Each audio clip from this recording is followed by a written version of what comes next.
တို့ဒီလောကမှာတဲ့ငါဟာတချို့ပုဂ္ဂိုလ်တွေရဲ့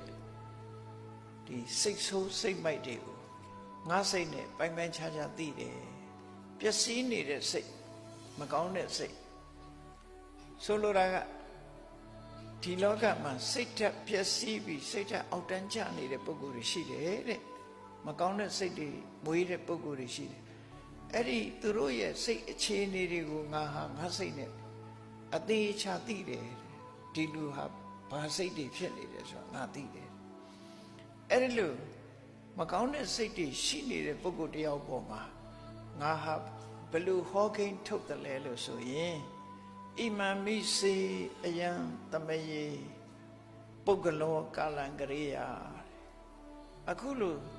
စိတ်ဆူစိတ်ယုတ်တွေပေါ်နေတဲ့အချိန်လေးမှာဒီလူများသေသွားမယ်ဆိုရင်ယထာပဒံနိခိတောဧဝံနိရိအထုပ်တထုပ်မလာပြီးတော့အောက်ချလိုက်တယ်လို့ပဲငရဲကိုဘုံကနေပြစ်ချလိုက်တယ်လို့ဖြစ်သွားမှာပဲဆိုလိုတာကမြတ်စွာဘုရားဟောတာလူတယောက်ဟာစိတ်ယုတ်မှပေါ်နေတဲ့အချိန်လေးမှာသေဝင်းသေဝကြုံလို့အဲ့ဒီအချိန်မှာဒီ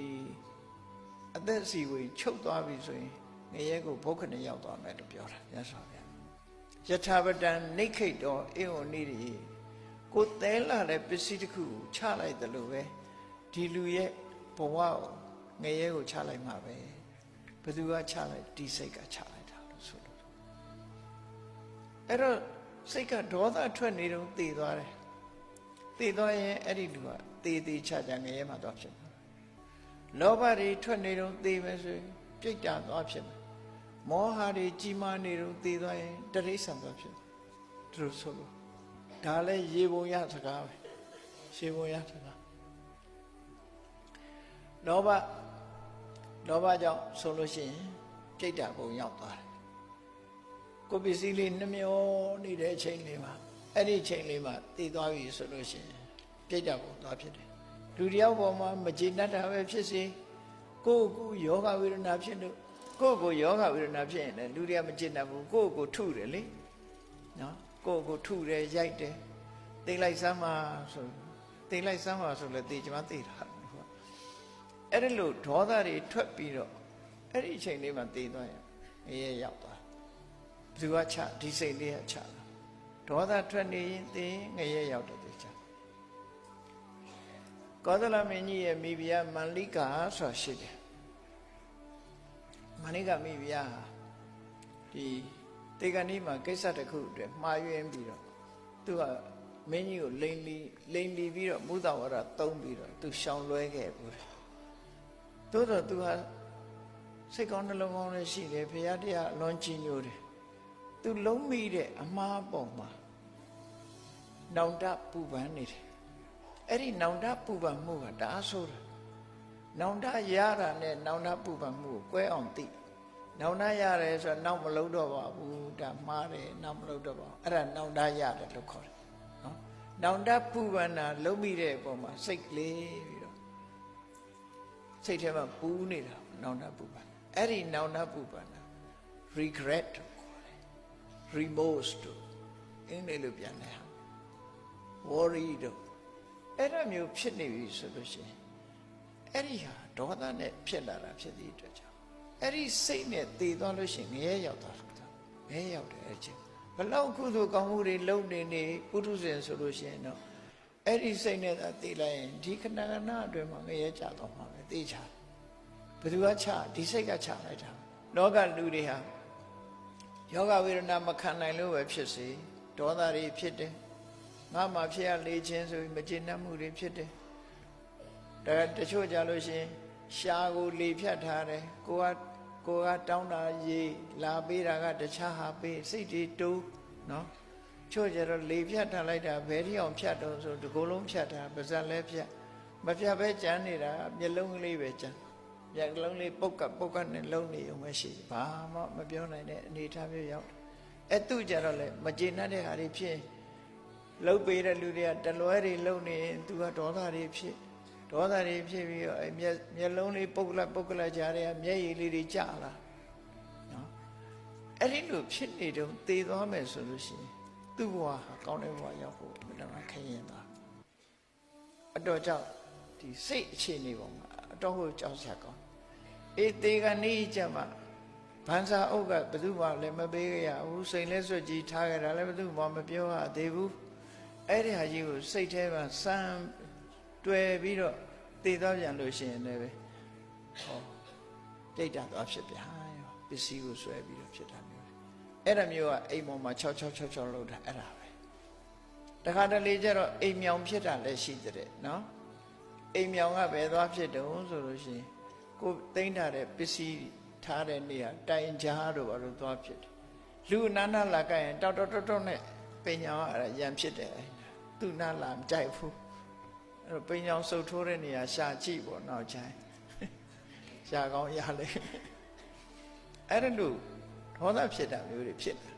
ပစ္စည်းဥစ္စာနဲ့ပတ်သက်လာဆွဲလန်းခြင်းဒီလိုဖြစ်တယ်ကောသရမင်းကြီးရဲ့မိဖုရားမန္လိကာအဲ့ဒီလိုစိတ်ဒေါသဖြစ်နေတဲ့အချိန်လေးမှာသူတည်သွားတာတည်သွားတဲ့ဘယ်ရောက်တော့အဝိဇ္ဇငရဲကိုကြာသွားကောသရမင်းကြီးကမန္လိကာမိဖုရားကိုဒါအားကိုးတယ်မန္လိကာဆိုတာကပန်းချံဒီပန်းဥယျင်အလုံးလုံးတဲ့မိသားစုတွေကကလေးမလေးတက်လက်တော့ရှိတယ်နော်မင်းမျိုးမင်းတွေတွေကမဟုတ်ဘူးတွက်လက်ချက်ချတဲ့ပန်းတဲ့ပန်းဥယျင်ပန်းဆိုင်ပြိုးတဲ့မိသားစုတွေကသမီးပဲဖြစ်တယ်ဘုရင်ကြီးကသဘောကျပြီးတော့သူကလည်းထက်မြက်တယ်ဘုရင်ကြီးကသဘောကျပြီးမိဖုရားမြောက်ထားတာနောက်ဆုံးအချိန်မှာသူဟာအဲ့ဒီစိတ်သောကနဲ့တည်သွားတဲ့အခါဝိဇ္ဇငရဲကြာသွားတယ်ဘုရင်ကြီးကတာယောဇဉ်ဖြစ်တော့ရသော်ဘုရားစီသွားမေးဦးမယ်မန္လိကာပဲရောက်သွားတော့ဆိုတော့မေးချင်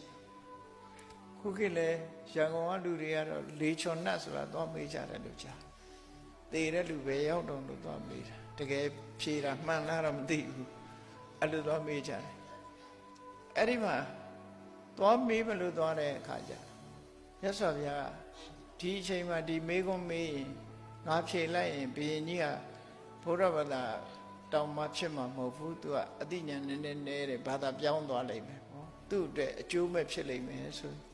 ရသော်ဘုရားမေးခွန်းမမေးမိအောင်သူ့ကို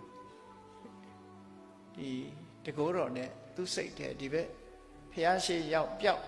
ဖျားရှိရောက်ပြောက်မေးဖို့စကားတွေပြောက်ပြီးတော့တတိမရအောင်ဖန်တီးထားလိုက်တယ်9 ရက်တိတိဖျားစီသွားတယ်အိမ်ရောက်ရင်တတိယပြီ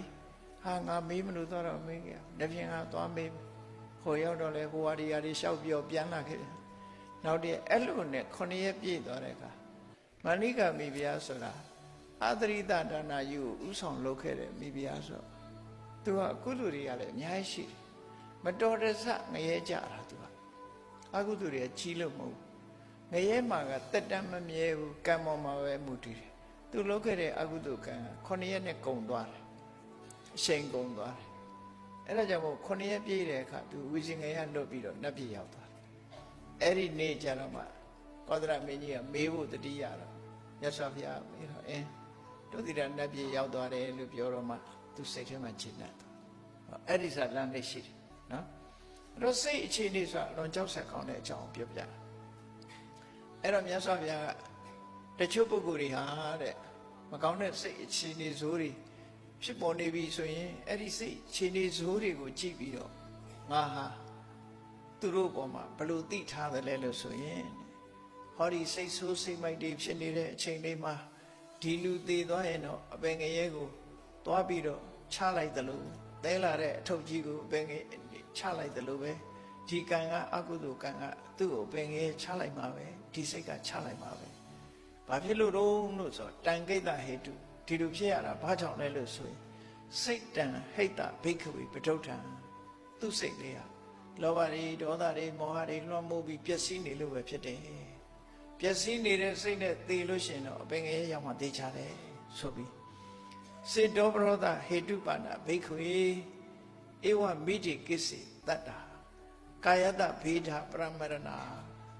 စိတ်ထပျက်စီးနေတဲ့ပုဂ္ဂိုလ်တယောက်ဟာတဲ့ကိုယ်ခန္ဓာပြည့်ရင်းပြီးသေဆုံးသွားလိုက်တာနဲ့တပြိုင်နက်သေဆုံးသည့်နောက်မှာအပင်ငရဲကိုရောက်သွားနိုင်တယ်